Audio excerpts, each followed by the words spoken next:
नमस्कार दोस्तों, इस वीडियो में आप सीटेट दिसंबर 2021 के अपर प्राइमरी के दिनांक 7 जनवरी 2022 शिफ्ट के पेपर के चाइल्ड डेवलपमेंट एंड पेडागोजी यानी कि सीडीपी पार्ट का कंप्लीट सॉल्यूशन देखने जा रहे हैं। सीटेट दिसंबर 2021 में अपर प्राइमरी में कुल 22 शिफ्टों में पेपर का आयोजन किया गया था, जिसमें से 16वें शिफ्ट के कंप्लीट सीडीपी पेपर सॉल्यूशन को आप देख रहे हैं। अगर आप प्रीवियस ईयर अपर प्राइमरी और प्राइमरी सभी शिफ्टों के कंप्लीट पेपर सॉल्यूशन को डिटेल में देखना चाहते हैं तो इस वीडियो के समाप्त होने के बाद से इस वीडियो का डिस्क्रिप्शन जरूर चेक करिएगा। और अगर आप चैनल पर पहली बार विजिट कर रहे हैं तो इसको सब्सक्राइब करते हुए बेल आइकन को जरूर प्रेस कर लीजिएगा सीटेट, यूपी टेट और सुपर टेट की बेहतरीन तरीके से तैयारी करने के संदर्भ में। चलिए दोस्तों, आज के इस महत्वपूर्ण वीडियो को शुरू करते हैं। पहला प्रश्न पूछा गया है, निम्नलिखित में से कौन सा सिद्धांत बताता है कि विकास एक प्रतिरूप का पालन करता है जो सिर और ऊपरी शरीर के हिस्सों में शुरू होता है और फिर शरीर के बाकी हिस्सों में है। तो देखिए, ये कहा यह जा रहा है कि मान लीजिए एक बच्चा है, एक बालक है, तो इसका जो विकास हो रहा है वो ऊपर से शुरू हो रहा है और नीचे की तरफ चल रहा है। तो इसे हम लोग क्या बोलते हैं? शीर्षगामी सिद्धांत बोलते हैं। क्या बोलते हैं? शीर्षगामी सिद्धांत बोलते हैं। विकल्प नंबर 1 इसका बिल्कुल सटीक जवाब हो जाएगा। अगले प्रश्न में एक स्टेटमेंट दिया गया है और दूसरा रीजन दिया गया है, दोनों को पढ़ करके सही विकल्प का चयन कर लेना है। पहले स्टेटमेंट देखते हैं। कहा जा रहा है, कुछ संस्कृतियों में किशोर लड़कियों में मासिक धर्म के शुरुआत का जश्न मनाया जाता है, जबकि कुछ अन्य संस्कृतियों में इसे गुप्त रखा जाता है। तो ये बात सही है। कुछ ऐसी जनजातियां हैं जिसमें जो मासिक धर्म होता है लड़कियों में, उसका जश्न वो लोग मनाते हैं और बाकी के आप समाज में देखेंगे तो इसे गुप्त रखा जाता है। ठीक है, तो ये तो बात सही है। कारण क्या बताया गया है कि विभिन्न सांस्कृतिक संदर्भों में पलने वाले बच्चों के लिए बचपन के अनुभव भिन्न भिन्न होते हैं। बच्चे का सांस्कृतिक पृष्ठभूमि अलग था, बच्चे की जो संस्कृति थी अलग अलग पृष्ठभूमि में वो अलग थी, जिसकी वजह से एक जगह दूसरी तरीके से बच्चे को ट्रीट किया जा रहा है और दूसरे जगह वहाँ की संस्कृति के हिसाब से ट्रीट किया जा रहा है। इसी वजह से ये भी बिल्कुल सही है और यही एक कारण है जिसकी वजह से कई लोग लड़कियों के मासिक धर्म का शुरुआत होने का जश्न मनाते हैं और कई संस्कृतियों में इसे एक तरीके से गुप्त रखा जाता है। तो दोनों स्टेटमेंट सही है और जो आर है, जो कारण है, वो अभिकथन ए का सही तरीके से व्याख्या करता है। दिए गए विकल्प में देखिए, ऑप्शन नंबर 1 में बात की गई है, ए और आर दोनों सही है और आर सही व्याख्या करता है ए की, बिल्कुल एप्रोप्रिएट जवाब हो जाएगा। अगला प्रश्न पूछा गया था, आनुवांशिकता और सामाजिक सांस्कृतिक वातावरण के बीच निरंतर जटिल क्रिया से कौन सा विकास प्रभावित होता है? देखिए, बच्चे का जो विकास होता है वो कई पक्षों में होता है, कई एस्पेक्ट्स में होता है, जैसे कि शारीरिक विकास, मानसिक विकास, संवेगात्मक विकास, संज्ञानात्मक विकास, ये सभी विकास के एक तरीके से पक्ष हैं। और जो बच्चे का विकास होता है इसको सर्वांगीण विकास के तौर पर इसको एक फॉर्म में देखा जाता है। और जो बच्चे का आनुवांशिक लक्षण है और जो उसको वातावरण मिला है उसी के अनुरूप जो पूरा उसका विकास है वो प्रभावित हो रहा होता है। तो इसमें सभी पक्षों की बात की जाएगी, केवल संज्ञानात्मक की बात नहीं होगी, केवल सामाजिक की बात नहीं होगी, बल्कि सभी पक्ष इससे प्रभावित होते हैं। ठीक है, तीसरे विकल्प में देखिए, केवल संज्ञानात्मक और सामाजिक की बात की गई तो यह भी गलत हो गया। एक ही विकल्प बचा, शारीरिक, संज्ञानात्मक और सामाजिक विकास। विकल्प नंबर 4 बिल्कुल एप्रोप्रिएट है। अगला प्रश्न पूछा गया था, डैश प्राथमिक समाजीकरण की संस्था है जबकि डैश द्वितीयक समाजीकरण का कारक है। तो चारों विकल्पों में आप देखेंगे तो यहां पर 2 विकल्प में आपको परिवार दिख रहा है। परिवार को हम लोग प्राथमिक समाजीकरण मानते हैं। ठीक है, स्कूल बच्चा पैदा होते नहीं चला जाता है, स्कूल ये द्वितीयक समाजीकरण है, तो ये दोनों तो गलत हो गए। बाकी अब 2 विकल्प पहले और दूसरे में परिवार तो दिख रहा है, लेकिन यहां पर हमें दूसरा जो विकल्प चुनना है, पड़ोस और किताब में से कौन सा द्वितीयक समाजीकरण है? तो किताब जो है वो द्वितीयक समाजीकरण है। किताब जो होता है वो द्वितीयक समाजीकरण होता है। पड़ोस में क्या होता है? देखिए, जब बच्चे का परिवार में जन्म होता है तो वो अपने आसपास के संपर्क में किताबों से पहले आ जाता है, अपने आसपास के लोगों के संपर्क में किताब से पहले आ जाता है। इसलिए यहां पर किताब द्वितीयक हो जाएगा और पड़ोस जो होगा प्राइमरी हो जाएगा, प्राथमिक हो जाएगा। लेकिन यहां पर हमें द्वितीयक वाला चुनना था ना, तो पड़ोस तो प्राथमिक हो गया, तो यह भी गलत हो जाएगा। एक ही विकल्प बचा, ऑप्शन नंबर 2 यहां पर बिल्कुल सटीक जवाब हो जाएगा। यानी परिवार जो होगा प्राथमिक समाजीकरण की संस्था है और किताब जो है वो द्वितीयक समाजीकरण का कारक है। विकल्प नंबर 2 सही उत्तर है। अगला प्रश्न पूछा गया था, जीन पियाजे के अनुसार शिक्षक के सबसे महत्वपूर्ण गुण क्या है? एज ए टीचर हमारे अंदर क्या क्या प्रॉपर्टीज होनी चाहिए, ये हमसे पूछा जा रहा है। पहला कहा जा रहा है अनम्यता और निरंकुशता। तो टीचर निरंकुश नहीं हो सकता। राजा थोड़ी है कि निरंकुश हो जाएगा बिल्कुल, कि नहीं तानाशाही करने लगेगा कि जो मैं चाहूंगा वही होगा। आज हम लोग बाल केंद्रित शिक्षा की बात करते हैं जिसमें बालक केंद्र में है। तो टीचर तो निरंकुश होना ही नहीं चाहिए, गुण नहीं है बल्कि अवगुण है। दूसरा देखिए, अधिकारिता और कठोरता। तो कठोरता भी निगेटिव है, हमारा उत्तर नहीं होगा। प्रभुत्व और निर्देश। देखिए, निर्देश का मतलब सीधे बच्चे को केवल इंस्ट्रक्शन दिया जा रहा है, उसको सक्रिय भागीदारी नहीं दी जा रही है, जिसके माध्यम से वो सक्रिय तौर पर नहीं सीख पाएगा। यानी कि आज हम लोग मानते हैं संरचनावाद को समर्थन दिया जाता है राष्ट्रीय शिक्षा नीति 2020 और एनसीएफ 2005 के अनुसार वो ये मानते हैं कि आज संरचनावाद के माध्यम से बच्चे सीखते हैं, संरचनावाद को समर्थन दिया जाता है, जो कि लेव वाइगोत्स्की और जीन पियाजे इसके सबसे बड़े समर्थकों में से एक थे। उनका यह मानना था कि बच्चे सक्रिय भागीदारी के माध्यम से ही सीखते हैं, बच्चे ज्ञान के प्राप्तकर्ता नहीं है बल्कि ज्ञान के निर्माण करता है। इन्फॉर्मेशन जब आप दे देंगे तो बच्चा उसको सीख नहीं पाएगा जब तक वो खुद करके नहीं देखेगा, अन्वेषण के माध्यम से, खोज के माध्यम से। तो निर्देश और प्रभुत्व भी निगेटिव हो गया। एक ही विकल्प बचा लचीलापन, यानी टीचर जो है वो फ्लेक्सिबल होना चाहिए और गतिशीलता होनी चाहिए उसमें। गतिशीलता का मतलब क्या हुआ कि देखिए, एक जो अपने समय में टीचर पढ़ लिया है उसको लेकर के वो बिल्कुल रिजिड ना रहे कॉन्सेप्ट पर, क्योंकि साइंस में लगातार चीजें, नई नई चीजें खोज होती रहती हैं, तो टीचर को भी अपग्रेड होने की आवश्यकता है, यानी टीचर भी गतिशील होना चाहिए नए नए कॉन्सेप्ट को सीखने के संदर्भ में। ठीक है, तो ये विकल्प बिल्कुल अप्रोप्रिएट है और यही इसका सटीक जवाब हो जाएगा। अगला प्रश्न पूछा गया था, संज्ञानात्मक विकास के किस चरण में एक बच्ची यह तर्क कर पाती है कि सभी टॉफी मीठी होती हैं, यह कैंडी एक टॉफी है इसलिए यह कैंडी मीठी है। यहां पर कहा जा रहा है कि यह कैंडी एक टॉफी है, यानी कि सीधे तौर पर आप यह समझ लीजिए कैंडी जो है वो बच्चे के पास प्रत्यक्ष तौर पर है। ठीक है, बच्चे के पास प्रत्यक्ष तौर पर कैंडी है तभी वो कह पा रही है कि यह कैंडी। ठीक है, तो यानी प्रत्यक्ष तौर पर वो चिंतन कर पा रही है, मूर्त अवस्था में चिंतन कर पा रही है। तो ये किसका लक्षण है? ये मूर्त संक्रियात्मक अवस्था का लक्षण है। विकल्प नंबर 3 यहां पर बिल्कुल सटीक जवाब हो जाएगा। अगला प्रश्न पूछा गया था, किसने प्रस्तावित किया कि सांस्कृतिक उपकरण संज्ञानात्मक विकास में महत्वपूर्ण भूमिका निभाते हैं? तो आपने लेव वाइगोत्स्की का सिद्धांत पढ़ा था, उनके सिद्धांत में ही आता है सांस्कृतिक वर्ड। सामाजिक सांस्कृतिक अंतःक्रिया का सिद्धांत उन्होंने बताया था और उन्होंने ही कहा था कि बच्चों का जो संज्ञानात्मक विकास होता है वो उनके सांस्कृतिक पृष्ठभूमि से पूरी तरीके से प्रभावित होता है। ये किसके द्वारा बोला गया? लेव वाइगोत्स्की के द्वारा। तो विकल्प नंबर 1 इसका बिल्कुल सटीक जवाब हो जाएगा। अगला प्रश्न पूछा गया था, लेव वाइगोत्स्की के सिद्धांत के अनुसार बच्चों के सीखने के लिए क्या महत्वपूर्ण है? तो लेव वाइगोत्स्की के अनुसार प्रश्न पूछा जा रहा है, उनके सिद्धांत का नाम था सामाजिक सांस्कृतिक अंतःक्रिया का सिद्धांत। आप चारों विकल्पों में देखिए, एक यहां पर दिया गया सामाजिक अंतःक्रिया यानी सोशल इंटरेक्शन की बात की जा रही है। तो बच्चे सक्रिय तौर पर ग्रुप में, समूह में बातचीत के माध्यम से सीखते हैं, ये लेव वाइगोत्स्की ने कहा था। ऑप्शन नंबर 3 यहां पर बिल्कुल एप्रोप्रिएट है, यही इसका सटीक जवाब हो जाएगा। अगला प्रश्न पूछा गया था, एक प्रगतिशील कक्षा में, यानी प्रगतिशील कक्षा में क्या होता है, ये हमसे पूछा जा रहा है। पहला दिया गया बच्चों की भागीदारी न्यूनतम होती है, तो ये तो निगेटिव हो गया। क्यों निगेटिव है? क्योंकि आज हम लोग बाल केंद्रित शिक्षा की बात करते हैं, जिसमें शिक्षण अधिगम प्रक्रिया में बालक केंद्र में वो खुद अन्वेषण के माध्यम से, खोज के माध्यम से अपने ज्ञान का निर्माण करेगा। जब निर्माण कर रहा है, खुद एक्टिव है, तो उसकी जो भागीदारी है वो तो सर्वोत्तम होनी चाहिए ना, और यहां पर न्यूनतम बताया जा रहा है, यानी कि ये विकल्प निगेटिव हो गया, गलत हो गया। ठीक है, सर्वोच्च उसकी भागीदारी होनी चाहिए, उसी की भागीदारी इंपॉर्टेंट है और इसी को यहां पर न्यूनतम बताया गया है। दूसरा देखिए, बच्चे पाठ्य पुस्तक में दिए गए तथ्यों को याद करते हैं। रटना, याद करना, ये जितने भी वर्ड होते हैं हमेशा निगेटिव होते हैं, कभी भी हमारा उत्तर नहीं होगा अगर प्रश्न पॉजिटिव सेंस में पूछा गया है।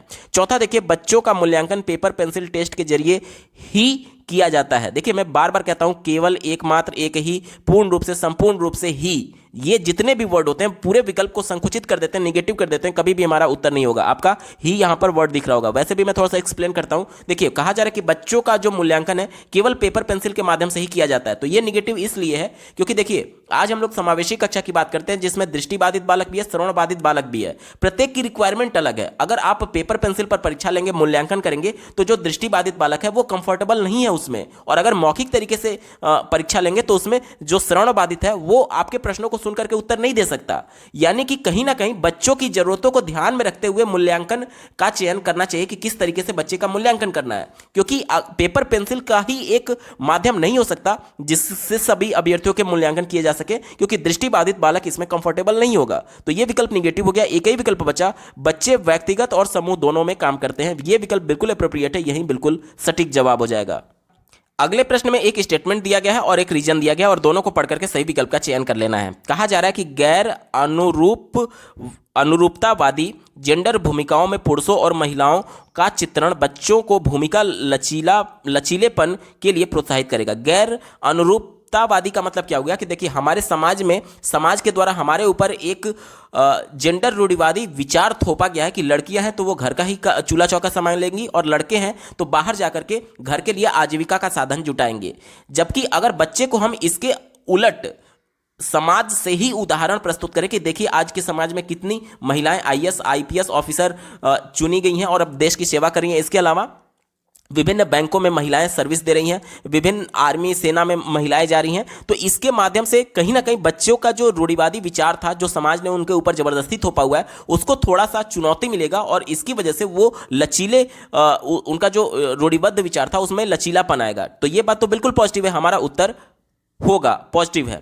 कारण क्या दिया गया है, जन्म के समय जेंडर का जैविक रूप से निर्धारण हो जाता है। देखिए यहां पर मैं एक चीज क्लियर करना चाहूंगा। देखिए जेंडर और सेक्स, देखिए सेक्स का मतलब लिंग आप समझिएगा, और जेंडर का मतलब जो जेंडर शब्द है वो अपने आप में एक तरीके से सामाजिक संरचना है। एक प्रश्न पूछा जाता है कि जेंडर किस प्रकार की संरचना है, तो इसे सामाजिक संरचना बोला जाता है। और जो लिंग होता है यानी जो सेक्स होता है वो व्यक्ति का बायोलॉजिकल एस्पेक्ट होता है। कैसे, इसको ध्यान से समझिएगा। बच्चे का जो लिंग है कि वो महिला है या फिर पुरुष है, वो लड़की है या फिर लड़का है, उसके जन्म से तय होता है, उसके शारीरिक बनावट के हिसाब से तय होता है बच्चे का लिंग।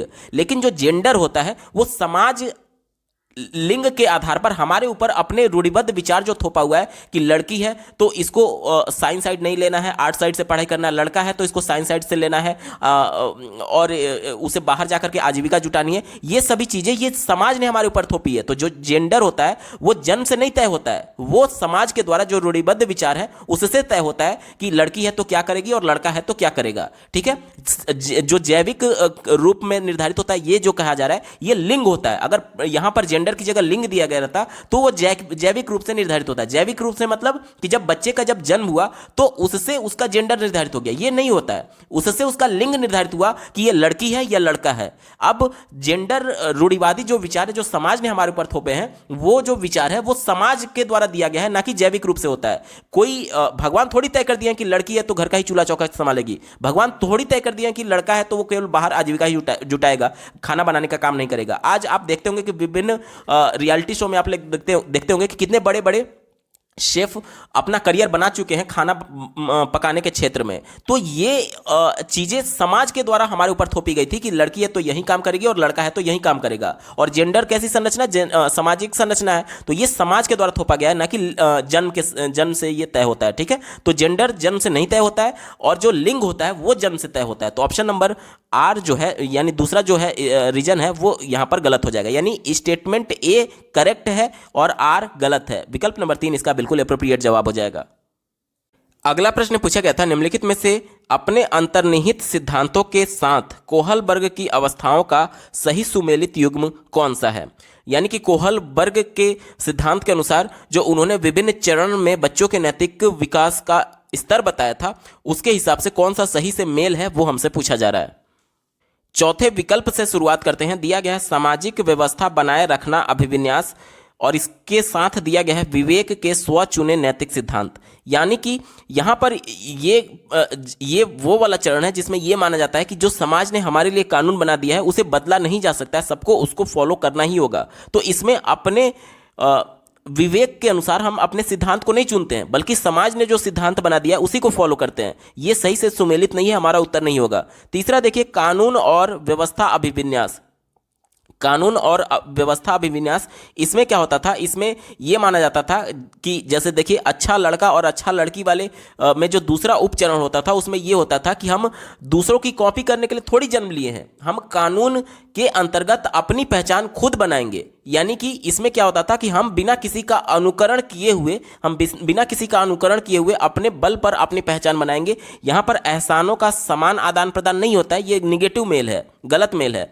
दूसरा देखिए, अच्छा लड़का अच्छी लड़की अभिविन्यास बताया गया। इसमें क्या होता था, जैसे आपके मोहल्ले में देखते होंगे आप जब पढ़ाई करते होंगे तो आप ही के हम उम्र आपके कक्षा में अगर कोई बालक आपके मोहल्ले में है और अगर आपसे वो ज़्यादा अंक पा जाता था तो क्या होता था कि हम लोग घर के परिवार के सदस्य या फिर लोग कहते थे कि देखो उनका लड़का कितना अच्छा नंबर पाया है, तुम कम नंबर पाए हो। तो वो क्या होता था कि हम समाज से स्वीकृति पाने के लिए, जैसे कि जो अधिक नंबर पाया था आपके मोहल्ले में उसे समाज बहुत अच्छा कह रहा था, वाहवाही हो रही थी, तो हमें यह लगता था कि अगर हम भी उसकी तरह बन जाएंगे तो हमारा भी समाज यहां पर प्रशंसा करेगा। तो हम समाज से स्वीकृति पाने के लिए उसका हूबहू अनुकरण करने लगते हैं। इसे ही अच्छा लड़का अच्छी लड़की अभिविन्यास कहते हैं। तो इसमें कहा गया अधिकार के डर एवं सजा से बचने पर ध्यान। तो यह विकल्प निगेटिव है, यह भी सही सुमेलित नहीं है। क्यों? क्योंकि जो पहला वाला चरण था उसके अंतर्गत डर और सजा से बचने के लिए आज्ञा पालन आता है। जब बच्चे में बिल्कुल नैतिकता नहीं होती है, एक मैंने उदाहरण आपको कई वीडियोस में दे रखा है कि मान लीजिए आपके घर में 2 बच्चे हैं, एक ही उम्र के बच्चे हैं जिनमें अभी नैतिकता नहीं है, बहुत छोटे हैं, 2 से 3 साल के बच्चे हैं।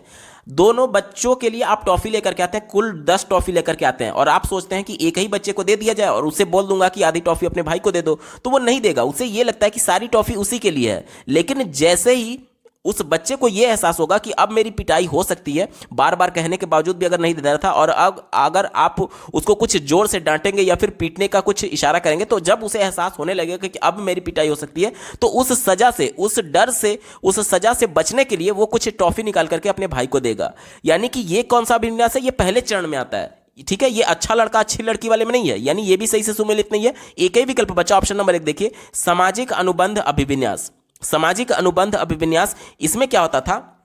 इसमें जो समाज के द्वारा कानून बनाए गए हैं उसके अंतर्गत हम पालन तो करेंगे, लेकिन अगर समाज कुछ गलत कुरीति हमारे ऊपर थोपेगा तो हम उसमें कुछ लचीलापन भी लाएंगे और अपने खुद के विवेक से अपने लिए सिद्धांत तय करेंगे। जैसे कि जो आपने देखा था कि जो हिंज ने दवा को चोरी किया था, उसके सामने सिचुएशन ऐसी हो गई थी कि वो जानता था कि चोरी करना, समाज ने ये इसे गलत मानता है, समाज के नज़र में ये अपराध है, यानी कि सामाजिक अनुबंध विन्यास के अनुसार चोरी करना अपराध है। लेकिन फिर भी उसे ये लगा कि इस समय मुझे मेरी पत्नी की जान बचाना ज्यादा नैतिक होना चाहिए, यानी मेरे लिए नैतिकता की बात यह है कि मेरी पत्नी का जान कैसे भी बच जाए, और उसलिए उसने चोरी कर लिया। यह कैसे संभव हुआ? ये जो समाज का जो कानून था उसमें लचीलापन आया होगा तभी, यानी कि जब जो हिंज था उसे यह लगा कि समाज ने जो चोरी वाला कानून बनाया वो तो ठीक है अपनी जगह पर, लेकिन यहां पर मेरी पत्नी की जान बचाना भी इंपॉर्टेंट है। इस वजह से कानून और नियमों को लचीला बनाते हुए उसने अपने विवेक के आधार पर अपना सिद्धांत खुद बनाया।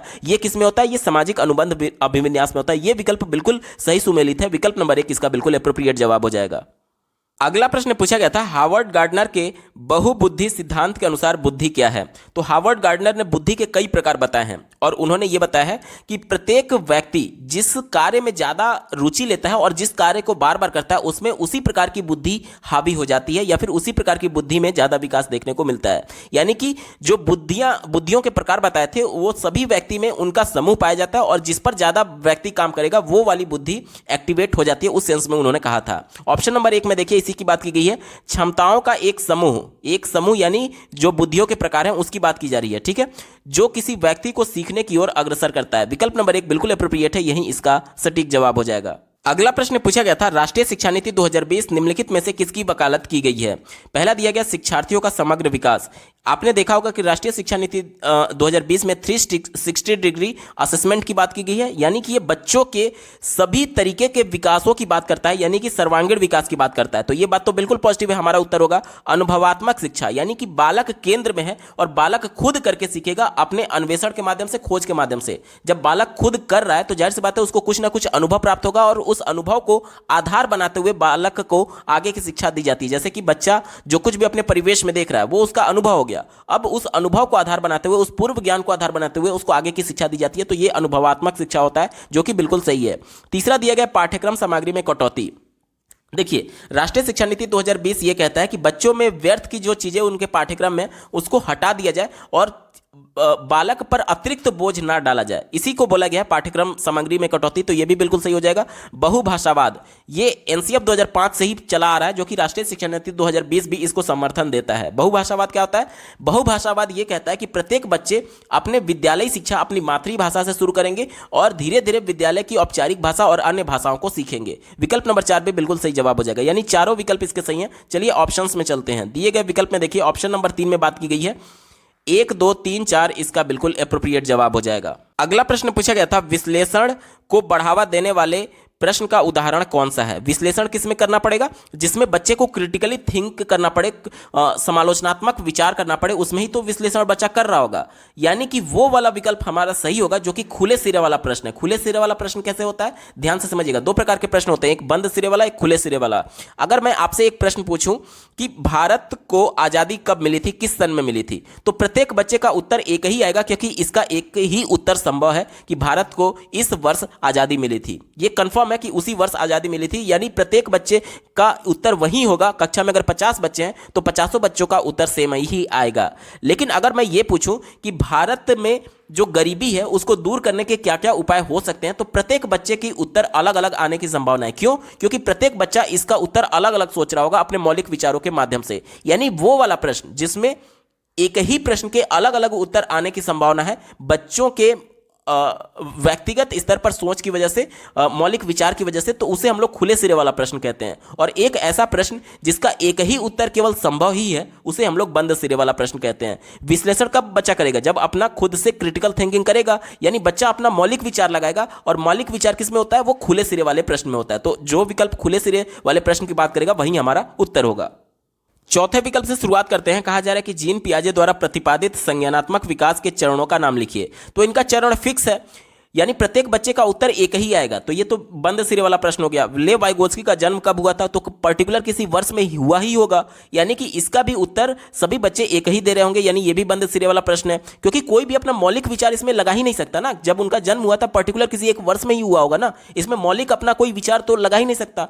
पहला देखिए, शिक्षा का अधिकार अधिनियम कब पारित हुआ था? तो ये भी पर्टिकुलर आरटी एक्ट 2009 आपने पढ़ा था, तो ये 2009 में पारित हुआ था। तो ये भी हमारा उत्तर नहीं होगा। क्यों? क्योंकि ये बंद सिरे वाला प्रश्न है।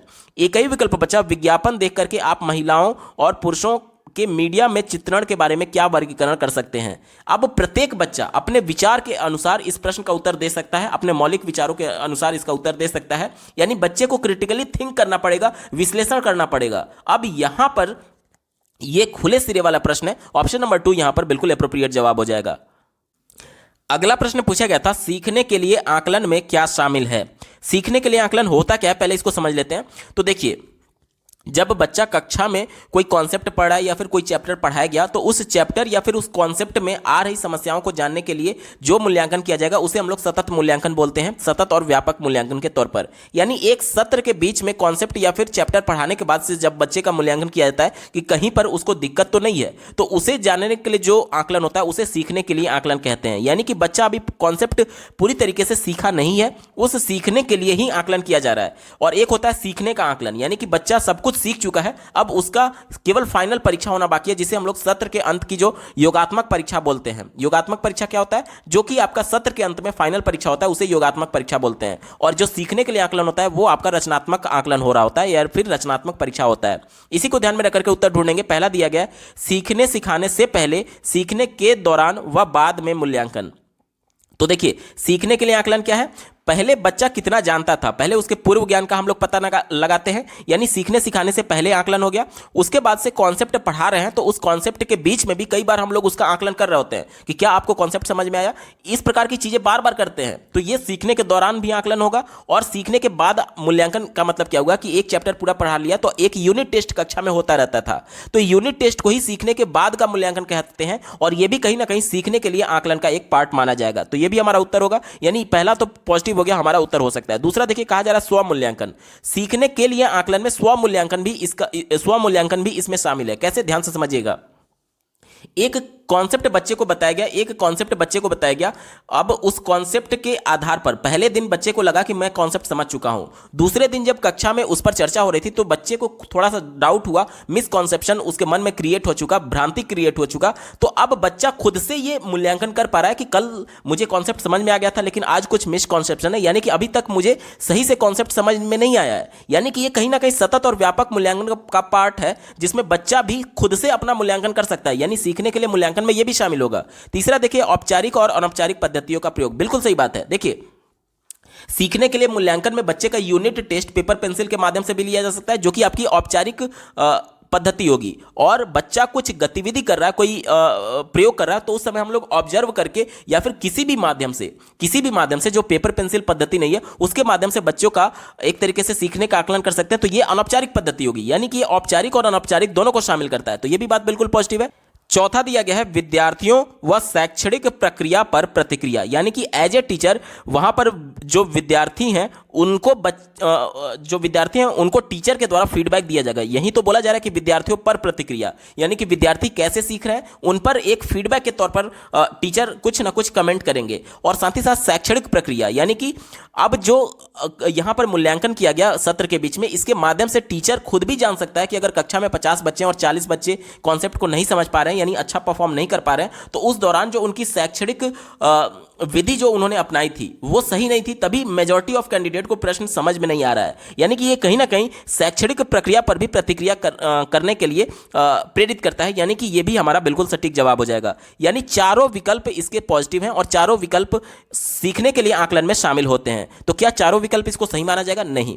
इसीलिए सीबीएसई बोर्ड ने इस प्रश्न को गलत मानते हुए, क्योंकि चारों विकल्प सही थे, इस प्रश्न के सापेक्ष रिवाइज्ड आंसर की में 9 अंक लिखा था, यानी सभी अभ्यर्थियों को इसका कॉमन अंक दिया गया था। अगला प्रश्न पूछा गया था, समावेशी शिक्षा का सिद्धांत निम्न में से किसे बढ़ावा देता है? तो समावेशी शिक्षा यह कहता है कि बच्चे की योग्यता को बिना आधार बनाए सभी को एक साथ लेकर के चलना है, बिना किसी की अक्षमता को आधार बनाए, बिना किसी भेदभाव के सबको एक साथ लेकर के चलना ही समावेशी शिक्षा कहलाता है। यानी कि शारीरिक अक्षमता हो, अधिगम विकार हो, बहुत प्रतिभाशाली हो, बहुत कमजोर हो, सामान्य बालक हो, किसी भी प्रकार की अक्षमता हो, सबको एक साथ लेकर के चलना है, उनसे भेदभाव करना ही नहीं है। ये होता है समावेशी शिक्षा। ठीक है, यानी सबको एक साथ कैसे लेकर के चलेंगे? जब सबकी जरूरतों को पूरा करेंगे। सबकी जरूरतों को कैसे पूरा करेंगे? जब सबकी विभिन्नताओं का हम लोग सम्मान करेंगे। क्योंकि कोई दृष्टिबाधित है जो देख नहीं सकता, तो उसकी जरूरत क्या है? ब्रेल लिपि। और जो सुन नहीं सकता उसकी जरूरत क्या है?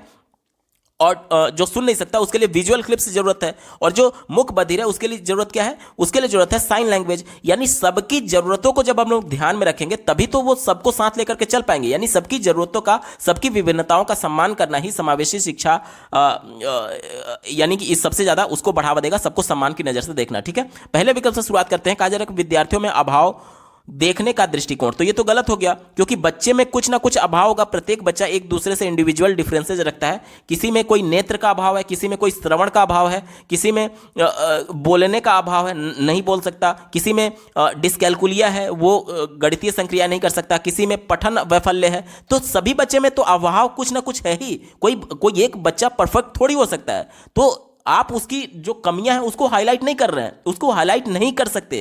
क्यों? क्योंकि समावेशी कक्षा यह कहता है कि बिना कमियों को ध्यान में रखे हुए सबको साथ लेकर के चलना है। और यहां पर अभाव देखने का दृष्टिकोण, यानी कि आप भेदभाव कर रहे हैं उनके कमियों के आधार पर, तो यह निगेटिव हो गया, हमारा उत्तर नहीं होगा। दूसरा देखिए, दिव्यांगता का चिकित्सा मॉडल, तो यह भी गलत है, हमारा उत्तर नहीं होगा। चौथा विकल्प देखिए, विद्यार्थियों का पृथकीकरण, यानी कि बच्चों को उनके योग्यता के आधार पर बांटने की बात की जा रही है, अलग करने की बात की जा रही है, भेदभाव की बात की जा रही है, हमारा उत्तर नहीं होगा। एक ही विकल्प बचा, व्यक्तिगत विभिन्नताओं का सम्मान। अभी मैंने आपको बताया था कि प्रत्येक बच्चे एक दूसरे से इंडिविजुअल डिफरेंसेज रखते हैं, तो उनकी कमियों को ध्यान में रखते हुए ही सबको साथ लेकर के चलना है और उनकी कमियों को ध्यान रखना यानी उनका सम्मान करना। तो ऑप्शन नंबर 3 यहां पर बिल्कुल पॉजिटिव है और यही इसका सटीक जवाब हो जाएगा। अगला प्रश्न पूछा गया था, निम्नलिखित में से कौन सा किसी व्यक्ति के सामाजिक संचार कौशल, मित्र बनाने की क्षमता को महत्वपूर्ण रूप से प्रभावित करता है? सामाजिक संचार कौशल यानी कि एक दूसरे से बात करने में उसको संकोच महसूस हो रहा है और साथ ही साथ वो मित्र बनाने की क्षमता को भी प्रभावित कर रहा है, यानी वो दूसरे से इंटरेक्शन नहीं कर पा रहा है और मित्र भी नहीं बना पा रहा है। तो ये प्रभावित करता है। कौन सा प्रभावित करता है? तो ये स्वलीनता, यानी अपने में ही बच्चा जब खोया रहेगा तो जाहिर सी बात है दूसरे से इंटरेक्शन करेगा नहीं, और जब दूसरे से बातचीत नहीं करेगा तब मित्र भी नहीं बना पाएगा। यानी कि ऑप्शन नंबर 1, स्वलीनता में डूबा हुआ जो विद्यार्थी है वो कहीं ना कहीं सामाजिक संचार कौशल और मित्र बनाने की क्षमता उसके अंतर कम होती है। ठीक है, ऑप्शन नंबर 1 इसका बिल्कुल एप्रोप्रिएट जवाब हो जाएगा। अगला प्रश्न पूछा गया था, निम्नलिखित में से कौन सा लेखन वैफल्य वाले विद्यार्थियों को शामिल करने में बाधा उत्पन्न करेगा? लेखन वैफल्य को अंग्रेजी में डिस्ग्राफिया कहते हैं, यानी लिखने में अक्षमता लेखन वैफल्य कहा जाता है। ठीक है, चलिए हमसे क्या पूछा जा रहा है कि कौन सा ऐसे विद्यार्थियों को शामिल करने में बाधा उत्पन्न करेगा, यानी कि कौन सा निगेटिव वाला विकल्प है वो हमसे पूछा जा रहा है। चौथे विकल्प से शुरुआत कर लेते हैं। कहा जा रहा है कि कक्षा में ऑडियो रिकॉर्डर और लैपटॉप उपलब्ध करवाना। बिल्कुल सही बात है, जब बच्चा लिख नहीं पा रहा है तो वो टाइप करके या फिर अपनी आवाज को रिकॉर्ड करके कक्षा में अपने आप को रिप्रेजेंट कर सकता है, तो ये तो बच्चे के लिए फेवरेबल कंडीशन हो गया। तो ये हमारा उत्तर नहीं होगा क्योंकि हमसे निगेटिव वाला पूछा गया था। तीसरा देखिए, कक्षा के नोट्स की टाइप की हुई प्रतियां उपलब्ध करवाना। तो ये भी बात बिल्कुल पॉजिटिव है। बच्चे को लिखना नहीं पड़ रहा है क्योंकि लिखने में ही तो उसे दिक्कत महसूस हो रही है, तो लिखना नहीं पड़ रहा है, उसे टाइप किया हुआ प्रतिलिपि यानी कि एक तरीके से सॉफ्ट हार्ड कॉपी उसको प्रिंटेड फॉर्म में दे दिया गया। तो ये तो पॉजिटिव हो गया बच्चे के लिए, क्योंकि उसकी समस्या ही ये थी कि वो लिख नहीं पा रहा था। जब उसकी समस्या को दूर कर दिया गया तो कहीं ना कहीं वो शामिल होगा उस पूरे कक्षा में, अपनी प्रतिभागिता दिखाएगा। तो ये भी पॉजिटिव है, हमारा उत्तर नहीं होगा क्योंकि हमसे नेगेटिव वाला पूछा गया था। दूसरा देखिए, नोट्स बनाने और विचार साझा करने के लिए अतिरिक्त समय देना। बिल्कुल सही बात है, जब बच्चा लिखने में अक्षमता है तो जाहिर सी बात है ज़्यादा समय ले रहा होगा वो चीज़ों को लिखने के संदर्भ में, इसलिए उसको जब आप अतिरिक्त समय देंगे तो वो उसके लिए कंफर्टेबल सिचुएशन होगा। तो ये भी कहीं ना कहीं उसकी हेल्प कर रहा है। पॉजिटिव हो गया, हमारा उत्तर नहीं होगा। एक ही विकल्प बचा, मूल्यांकन के लिए लिखित कार्य अनिवार्य करना। अब यहां पर बच्चे को दिक्कत थी लिखने में और आप उसके लिए मैंडेटरी कर रहे हैं कि नहीं आपको लिखना ही है, तो ये कहीं ना कहीं उसको बाधा उत्पन्न करेगा। उस बच्चे के लिए ये एक तरीके से फेवरेबल कंडीशन नहीं है निगेटिव सेंस में, और चूंकि निगेटिव वाला हमसे पूछा गया था, विकल्प नंबर 1 यहां पर बिल्कुल एप्रोप्रिएट जवाब हो जाएगा। अगला प्रश्न पूछा गया था, उन विद्यार्थियों के सफल समावेशन के लिए जिन्हें श्रवण बाधिता है एक शिक्षिका को क्या करना चाहिए। श्रवण बाधिता यानी कि जो लोग सुन नहीं सकते, तो उनका सफल समावेशन करने के लिए एज ए टीचर हमें क्या करना चाहिए। पहले विकल्प से शुरुआत करते हैं। कहा जा रहा है कि सांकेतिक भाषा के प्रयोग को हतोत्साहित। सांकेतिक भाषा यानी कि साइन लैंग्वेज की बात की जा रही है। तो बच्चा सुन नहीं सकता है, लेकिन अगर साइन लैंग्वेज का प्रैक्टिस उसको कराया जाए तो कहीं ना कहीं हमारे हाथों के, हमारे उंगलियों के सिंबल्स को देख करके वो साइन लैंग्वेज को समझ सकता है। तो ये तो कहीं ना कहीं पॉजिटिव होता है बच्चों के लिए ना, लेकिन इसको हतोत्साहित यानी इसको इग्नोर करने की बात की जा रही है, तो ये निगेटिव हो गया, हमारा उत्तर नहीं होगा। ठीक है। दूसरा देखिए, व्यापक रूप से मौखिक स्पष्टीकरण का प्रयोग। जब बच्चा सुन ही नहीं पा रहा है, सुन नहीं सकता है, तो आप व्यापक तौर पर जब मौखिक स्पष्टीकरण देंगे तो बच्चा उसको सुनेगा कहां, तो ये कहीं ना कहीं कंफर्टेबल नहीं है बच्चे के लिए, निगेटिव हो गया। तीसरा देखिए, व्याख्यान के ऑडियो टेप उपलब्ध कराना। ऑडियो टेप यानी कि ऑडियो क्लिप की बात की जा रही है। बच्चा जब सुन ही नहीं पाता है तो वो ऑडियो टेप भी नहीं सुन पाएगा, तो ये भी उसके लिए निगेटिव हो गया। एक ही विकल्प बच्चा, पर्याप्त गैर मौखिक अभिव्यक्तियों का प्रयोग करना। गैर मौखिक यानी कि जिसे बोला नहीं जा रहा है बल्कि अन्य माध्यमों से बच्चे को प्रेजेंट किया जा रहा है, जैसे कि अपने चेहरे के एक्सप्रेशंस के माध्यम से, ब्लैक बोर्ड पर लिख करके, ये सभी चीजें जो होंगी वो गैर मौखिक होंगी। वीडियो क्लिप दिखा करके जिसमें वीडियो हो, ठीक है, तो ये सभी चीजें गैर मौखिक होंगी और बच्चा भले सुन नहीं सकता लेकिन उसके नेत्र ठीक है, वो चीजों को देख करके समझ पाएगा, उससे कोरिलेट कर पाएगा। ठीक है, तो ऑप्शन नंबर 4 यहां पर पॉजिटिव होगा और यही हमारा बिल्कुल सटीक जवाब है।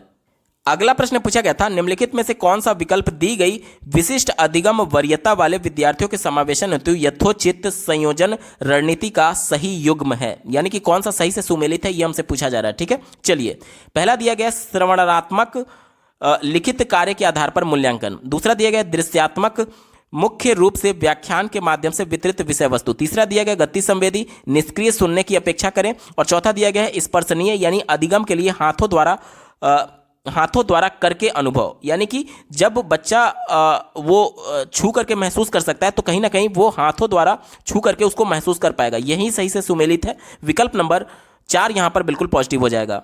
अगला प्रश्न पूछा गया था, निम्नलिखित कथन क्या दर्शाता है। देखिए स्टेटमेंट क्या दिया गया है, फल और सब्जी बेचने वाले बच्चे अपने साथियों की तुलना में संख्याओं का योग करना जल्दी सीख जाते हैं। बिल्कुल सही बात है। कैसे सीखते हैं, क्योंकि वो सब्जी और फल जब बेच रहे होते हैं तो जो अगला बंदा जो क्रेता है यानी जो खरीदने वाला है, जो बायर है, वो जब पैसे देगा तो पैसे को रिटर्न भी करना होता है, कुछ पैसे काट करके, यानी जो उसने खरीदारी की है उतना रख करके बाकी रिटर्न करना होता है। यानी कि जो गणितीय संक्रियाएं हैं, जोड़ घटाना गुणा भाग, वो बच्चा स्टार्टिंग से ही अपने उसके परिवेश का वो पार्ट हो गया, क्योंकि उसकी वो गतिविधि हो रही है, वो लगातार उसी में गतिविधि कर रहा है, वो पैसे काट रहा है, पैसे दे रहा है, तो इससे उसमें जो समझ है अंकों के प्रति वो अन्य बच्चों की तुलना में ज़्यादा तेज होती है, ज़्यादा जल्दी होती है, ज़्यादा जल्दी बच्चे सीखते हैं। ये कैसे हो रहा है, बच्चों के परिवेश के हिसाब से, उसके सामाजिक सांस्कृतिक संदर्भ में होता है। ठीक है, ऑप्शन नंबर 1 इसका बिल्कुल सटीक जवाब हो जाएगा। हमसे पूछा गया था कि ये किसकी तरफ इशारा कर रहा है, तो ये सीखना सामाजिक सांस्कृतिक संदर्भ में होता है, इसकी तरफ इशारा कर रहा है, क्योंकि बच्चे को वो सामाजिक सांस्कृतिक पृष्ठभूमि मिली है जिसमें बच्चा गणितीय संक्रियाओं को कर पा रहा है, इसलिए वो जल्दी सीख पा रहा है। ठीक है, ऑप्शन नंबर 1 इसका बिल्कुल पॉजिटिव है, यही इसका सटीक जवाब हो जाएगा। अगले प्रश्न में एक स्टेटमेंट दिया गया और एक रीजन दिया गया और दोनों को पढ़ करके सही विकल्प का चयन कर लेना है। पहला स्टेटमेंट दिया गया है, एक शिक्षिका को बच्चों को कक्षा की चर्चा में सक्रिय भागीदारी की अनुमति नहीं दी जानी चाहिए। तो ये तो बिल्कुल निगेटिव है। एनसीएफ 2005 और राष्ट्रीय शिक्षा नीति 2020 दोनों सक्रिय भागीदारी की बात करते हैं और ये विकल्प कह रहा है कि सक्रिय भागीदारी की अनुमति देनी ही नहीं चाहिए, तो ये तो निगेटिव हो गया। दूसरा देखिए क्या कहा जा रहा है कि बच्चे ज्ञान का सृजन करने में सक्षम नहीं है, ये भी निगेटिव है। क्यों? क्योंकि राष्ट्रीय शिक्षा नीति 2020 और एनसीएफ दोनों रचनावाद को सपोर्ट करता है और रचनावाद ये कहता है कि बच्चे अन्वेषण के माध्यम से, खोज के माध्यम से अपने ज्ञान का सृजन, अपने ज्ञान का निर्माण खुद करते हैं। तो ये विकल्प कह रहा है कि सक्षम नहीं है, तो ये भी निगेटिव हो गया, यानी दोनों विकल्प गलत है। ए और आर दोनों गलत है। दिए गए विकल्प में देखिए ऑप्शन नंबर 4 में बात की गई है, ए और आर दोनों गलत है, इसका बिल्कुल एप्रोप्रिएट जवाब हो जाएगा। अगला प्रश्न पूछा गया था, एक शिक्षिका को अपनी कक्षा में विद्यार्थियों की सांस्कृतिक विविधता को किस रूप में देखना चाहिए। तो एनसीएफ 2005 ये कहता है कि बच्चों की जो सांस्कृतिक विविधता है वो कहीं ना कहीं एक संसाधन के तौर पर है, क्योंकि जब बच्चे अलग अलग सांस्कृतिक पृष्ठभूमि से आए हैं तो उनकी बोली भी अलग हो सकती है, उनका लैंग्वेज भी अलग हो सकता है, मातृभाषा भी अलग हो सकता है। तो इसी को तो बहुभाषिकता कहते हैं, यानी बच्चे अपनी मातृभाषा से जब शुरू करेंगे, यानी प्रत्येक बच्चा हो सकता है कि अपनी अलग अलग मातृभाषा का प्रयोग कर रहा होगा, और अलग अलग मातृभाषा का प्रयोग करने की वजह से बच्चों के पास यह अवसर है कि वह उन सबकी मातृभाषाओं के संपर्क में आएंगे और कहीं ना कहीं कुछ नए दूसरे भाषा के नए शब्दावलियों के बारे में सीखेंगे। तो बच्चे कुछ ना कुछ सीख तो रहे हैं, और साथ ही साथ जब अलग अलग सांस्कृतिक पृष्ठभूमि से बच्चे आएंगे, कोई पंजाब का होगा, कोई उड़ीसा का होगा, कोई साउथ का होगा, कोई यूपी का होगा, कोई बिहार का होगा, तो बच्चे अलग अलग सांस्कृतिक पृष्ठभूमि के माहौल को भी समझने में कहीं ना कहीं उनको मदद मिलेगी कि पंजाब में किस प्रकार से लोहड़ी त्यौहार मनाया जाता है, उत्तर प्रदेश का बालक है तो वो पंजाब की संस्कृति से परिचित होगा, इसी प्रकार से साउथ में किस तरीके से अलग अलग त्यौहार मनाए जाते हैं, वहाँ पर खान पान क्या है, उत्तर प्रदेश में खान पान क्या है, पंजाब के लोग क्यों कैसे तीखा खाना पसंद करते हैं, ये सभी चीज़ें दूसरे की संस्कृति के बारे में जानने में मदद मिलेगी। तो ये क्या है, ये एक संसाधन के तौर पर, एक प्रॉपर्टी के तौर पर है। इसी को ध्यान में रख करके उत्तर ढूंढेंगे। पहला दिया गया सीखने की प्रक्रिया में बाधा, तो ये बाधा नहीं होता है, गलत हो गया। विद्यार्थियों में कमी, ये भी गलत हो गया। अधिगम प्रक्रिया के लिए अप्रासंगिक, तो ये भी गलत है। अप्रासंगिक कहाँ है, ये तो प्रासंगिक हुआ ना। प्रासंगिक क्या होता है कि जिस संदर्भ की बात की जा रही है उसके रेफरेंस में बात की जा रही है। तो ये तो बात बिल्कुल सही है ना, जैसे बच्चा जिस संस्कृति से आया है उसी के तो संस्कृति की बात की जाएगी, यानी वो उससे जुड़ा होगा, उसके कॉन्टेक्स्ट में होगा, उससे प्रासंगिक होगा। और ये विकल्प अप्रासंगिक कहा जा रहा है, तो निगेटिव हो गया। एक ही विकल्प बचा, गुण जिन्हें बढ़ावा देना चाहिए, यानी कि ये एक संसाधन है, एक प्रॉपर्टी है और इसको प्रमोट करना चाहिए। विकल्प नंबर 4 यहां पर बिल्कुल पॉजिटिव है, यही इसका सटीक जवाब हो जाएगा। अगला प्रश्न पूछा गया था, विद्यार्थी अर्थपूर्ण और प्रभावशाली ढंग से सीखते हैं अगर शिक्षिका शिक्षण अधिगम के लिए किस प्रकार के दृष्टिकोण का उपयोग करती है। पहला दिया गया व्यवहारवादी, तो ये तो निगेटिव हो गया, हमारा उत्तर नहीं होगा, क्योंकि व्यवहारवादी ये मानते थे कि बच्चों को कुछ नया सिखाने के लिए उनके साथ कुछ ना कुछ स्टिमुलस चाहिए, जबकि रचनावाद ये मानता है, आज हम लोग रचनावाद को सपोर्ट करते हैं, राष्ट्रीय शिक्षा नीति भी रचनावाद का ही समर्थन करती है। उसका ये मानना है कि बच्चे को किसी स्टिमुलस, किसी उद्दीपक की जरूरत ही नहीं है, बच्चा खुद से इतना ज़्यादा क्यूरियोसिटी उसके अंदर है कि वो नई नई चीज़ों को सीखने के लिए खुद से प्रेरित है, यानी उसमें खुद रुचि है। और जब बच्चा खुद रुचि लेता है तो खुद सीखने के लिए तत्पर होता है, थॉर्नडाइक के नियम के अनुसार। ठीक है, तो आज हम लोग रचनावाद की बात करते हैं, तो व्यवहारवादी यहां पर निगेटिव हो जाएगा। ठीक है, चलिए चौथा दिया गया यांत्रिक, यांत्रिक यानी मशीन की तरह व्यवहार करने की बात की जा रही है, ड्रिलिंग, एक ही चीज को बार बार रिपीट करने की बात की जा रही है, तो यह भी गलत हो गया। गैर संदर्भित, गैर संदर्भित यानी कि जो कॉन्टेक्स्ट, जिस कॉन्टेक्स्ट में बच्चों का जो संदर्भ है, जो उनकी सांस्कृतिक पृष्ठभूमि है, उससे अलग बताए जाने की बात की जा रही है, तो यह भी निगेटिव होगा, क्योंकि एनसीएफ ये कहता है कि बच्चों को परिवेश से जोड़ करके बताना है, तो संदर्भित बताना है, ना कि गैर संदर्भित। एक ही विकल्प बचा रचनात्मक। देखिए रचनात्मक का मतलब क्या होता है, ये रचनावाद से निकला हुआ एक टर्म है, जिसके माध्यम से ये बताया जाता है कि बच्चे अपने ज्ञान की रचना खुद करेंगे, अन्वेषण के माध्यम से, खोज के माध्यम से। ऑप्शन नंबर 2 बिल्कुल पॉजिटिव है, यही इसका सटीक जवाब हो जाएगा। अगला प्रश्न पूछा गया था, निम्नलिखित में से कौन सी स्थिति विद्यार्थियों के अधिगम और चिंतन को सुसाध्य करेगी, यानी कि विद्यार्थियों के सीखने को और उनके क्रिटिकल थिंकिंग को कौन सा सुसाध्य करेगी, ये हमसे पूछा जा रहा है। पहले विकल्प से शुरुआत कर लेते हैं, ऐसी परिस्थितियां बनाना जहां विद्यार्थी निष्क्रिय हो। जब विद्यार्थी बिल्कुल निष्क्रिय है तो वो कहां कुछ सीख रहा है, क्योंकि अधिगम के लिए ये जरूरी है कि बच्चे सक्रिय हों, सक्रिय होकर के अपने ज्ञान की निर्माण खुद करेंगे सहभागिता के माध्यम से। बच्चे निष्क्रिय हैं तो ये विकल्प निगेटिव हो गया, हमारा उत्तर नहीं होगा। कक्षा की चर्चाओं में भागीदारी को हतोत्साहित करना, देखिए चर्चा यानी कि ले वाइगोस्की की तरफ आपका तुरंत ध्यान जाना चाहिए, क्योंकि उन्होंने ही समूहों में बातचीत करने की, इंटरेक्शन करने की बात कही थी। अब ले वाइगोस्की जो थे वो संरचनावाद से जुड़े हुए थे। अगर हम लोग चर्चा से हतोत्साहित कर रहे हैं, यानी बच्चे को इंटरेक्शन करने का मौका ही नहीं दिया जा रहा है, तो उसका अधिगम भी नहीं होगा, तो यह भी विकल्प निगेटिव हो गया।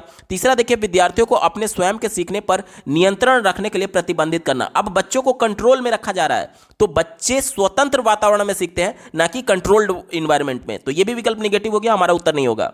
एक ही विकल्प बचा, ऑप्शन नंबर 4 देखिए, विद्यार्थियों को व्यवहारिक गतिविधियां प्रदान करना, यानी कि बच्चों को नेचुरल इन्वायरमेंट में छोड़ दीजिए, वो एक्टिविटी करके खुद सीखेंगे। ऑप्शन नंबर 4 बिल्कुल अप्रोप्रिएट है, यही इसका सटीक जवाब हो जाएगा। अगला प्रश्न पूछा गया था, विद्यार्थियों में वैकल्पिक धारणाएं, वैकल्पिक धारणा यानी कि अल्टरनेट जो बच्चे कॉन्सेप्ट अपने अंदर बिल्ड कर लेते हैं, उसके बारे में पूछा जा रहा है। चौथे विकल्प से शुरुआत करेंगे, कहा जा रहा है कि शिक्षकों को कम बौद्धिक क्षमताओं वाले विद्यार्थियों को पहचान करने में मदद मिलती है, तो ये तो निगेटिव हो गया ना। अगर बच्चा कोई कॉन्सेप्ट बताया जा रहा है, तो अगर उसका अल्टरनेट प्रोसेस वो खोज पा रहा है तो कहीं ना कहीं बच्चा क्रिएटिव है, तो वो कम बौद्धिक क्षमता कहाँ हुआ, वो तो अधिक क्षमतावान हुआ ना। तो इस वजह से विकल्प कम बौद्धिक क्षमता बता रहा था, तो इस वजह से निगेटिव हो गया। तीसरा देखिए, कहा जा रहा है कि वैकल्पिक अवधारणाओं को अनदेखा करके उन्हें हतोत्साहित करना चाहिए, तो ये विकल्प निगेटिव है। क्यों निगेटिव है?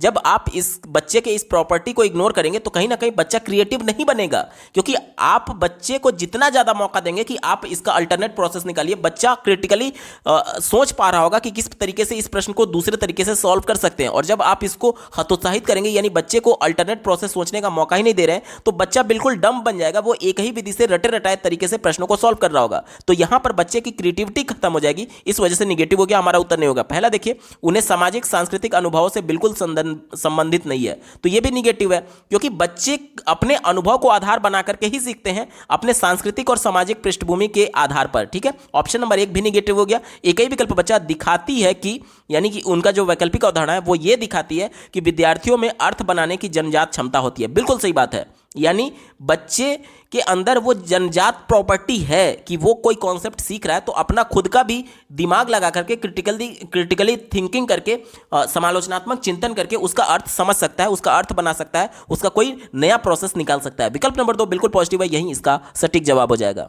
अगला प्रश्न पूछा गया था, निम्नलिखित में से कौन सा कारक बच्चों में समस्या समाधान में बाधा डालती है, यानी कि निगेटिव सेंस में हमसे पूछा जा रहा है। चौथे विकल्प से शुरुआत कर लेते हैं। कहा जा रहा है कि समस्याओं को भागों में तोड़ना। एक मान लीजिए बहुत बड़ी प्रॉब्लम है, तो उस बड़ी प्रॉब्लम को हम लोग छोटे छोटे प्रॉब्लम्स में तोड़ करके उसको प्रॉब्लम को सॉल्व कर सकते हैं। जैसे कि मान लीजिए ज्यामिति का कोई एक प्रश्न है, तो उस ज्यामिति के एक प्रश्न में हो सकता है कि 3 से 4 प्रमेय यूज किए जाए, 3 से 4 थियरम यूज किए जाए। तो जब हम लोग अलग अलग थियरम में उस प्रश्न को बांट देंगे तो उस प्रश्न को सॉल्व करना ज्यादा आसान होगा, वही तो बोला जा रहा है। तो ये बाधा कहां उत्पन्न हुआ? ये तो बच्चे को हेल्प करेगा ना, तो ये हमारा उत्तर नहीं होगा, क्योंकि बाधा उत्पन्न नहीं करेगा। तीसरा दिया गया उपमाओं का प्रयोग। उपमा यानी कि एनालॉजी बोला जा रहा है, यानी कि एक से ज्यादा प्रोसेसेस की बात की जा रही है, तो ये भी कहीं ना कहीं पॉजिटिव हो गया, हमारा उत्तर नहीं होगा, क्योंकि ये सपोर्ट करेगा ना कि बाधा उत्पन्न करेगा। पहला देखिए, समस्याओं का दृश्य प्रतिनिधित्व, यानी कि प्रॉब्लम को विजुअलाइज करने की बात की जा रही है। विजुअलाइज यानी कि मान लीजिए कोई ज्यामिति का प्रश्न है तो उसको चित्र बना करके उसको समझने की बात की जा रही है, तो ये कहीं ना कहीं प्रॉब्लम को सॉल्व करने में मदद करेगा, तो ये भी हमारा उत्तर नहीं होगा। और वैसे भी विजुअलाइजेशन इस प्रकार से आप समझ सकते हैं कि कोई भी एक प्रश्न दिया गया तो बच्चा उसको अपने दैनिक जीवन में विजुअलाइज कर पा रहा है, दैनिक जीवन से जोड़ करके समझ पा रहा है, तो ये बच्चे को हेल्प करेगा, ना कि बाधा डालेगा। एक ही विकल्प बच्चा ऑप्शन नंबर 2 देखिए, कार्यात्मक स्थिरता पर ध्यान। कार्यात्मक स्थिरता क्या होता है? फंक्शनली फिक्स्ड होने की बात की जा रही है कि नहीं, यही विधि से मैं सॉल्व करूंगा। बच्चा अगर उस विधि से सॉल्व नहीं कर पा रहा है, फिर भी वो अड़ा हुआ है कि नहीं मैं एक ही विधि से सॉल्व करूंगा, तो इसमें क्या होगा कि प्रॉब्लम सॉल्व करने में वो बाधा उत्पन्न होगी, क्योंकि अगर उस विधि से सॉल्व नहीं हो पा रहा तो क्यों आप फिक्स है, क्यों रिजिड है भाई? आप दूसरा विधि अपना लीजिए जिससे प्रॉब्लम को सॉल्व हो सकता है। तो एक ही विधि को लेकर के अड़े रहना, ये कहीं ना कहीं समस्या समाधान में बाधा डालेगा। विकल्प नंबर 2 यहां पर बिल्कुल एप्रोप्रिएट हो जाएगा। अगला प्रश्न पूछा गया था, डैश अपनी सोच पर विचार करने, हमारी अधिगम की प्रक्रियाओं को स्वनियमित करने की क्षमता का एक प्रमुख घटक है।